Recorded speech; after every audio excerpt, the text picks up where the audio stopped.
ആ എടാ മോനെ, അപ്പം നീ വന്നിട്ട് 3 മാസം അല്ലേ?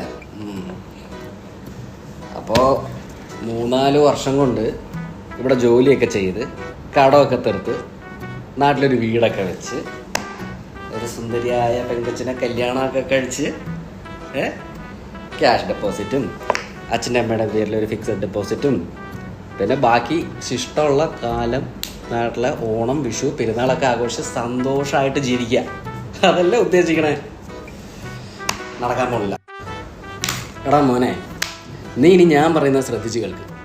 നിൻ്റെ ഈ പ്രായത്തിൽ എൻ്റെ ഈ 90s കിഡ്സ് ജീവിത വഴിയിൽ അത്യാവശ്യം നല്ല രീതിയിൽ എന്ന് പറഞ്ഞാൽ അത്യാവശ്യം ഫ്യൂഡൽ തെമ്മാടിയായിട്ട് നടന്ന ഞാൻ പെട്ടെന്നൊരു ഈ മലയാളം പടത്തിലൊക്കെ കാണുന്ന പോലെ പ്രാരാബ്ദം, കിടപ്പാടം പോയി, താഴെയുള്ള കൂടപ്പുറപ്പിൻ്റെ പഠിപ്പ് എന്നൊക്കെ പറഞ്ഞിട്ട് നമ്മുടെ മലയാളം സിനിമയിൽ പൃഥ്വിരാജിൻ്റെ താന്തോന്നി അതിലൊറ്റ സുപ്രഭാതത്തിൽ പണക്കാരനായിട്ട് വരുന്ന പൃഥ്വിരാജിനെ കണ്ടിട്ടില്ലേ എന്ന് പറഞ്ഞ പോലെ അതും പോരാഞ്ഞിട്ട് ഏതോ ഒരുത്തൻ്റെ വെളിവില്ലാത്തവൻ്റെ വാക്കും കേട്ട് ഈ കടൽ കിടന്ന് ഇങ്ങോട്ട് വന്നിട്ട് 10-12 വർഷമായി. അന്ന് എന്നോട് എൻ്റെ മാമൻ പറഞ്ഞൊരു കഥയുണ്ട്. എല്ലാ പ്രവാസികളും കേട്ട് മടുത്തൊരു കഥ. ഗൾഫിൽ പോയി രക്ഷപ്പെട്ട ഏതോ ഒരുത്തൻ്റെ കഥ.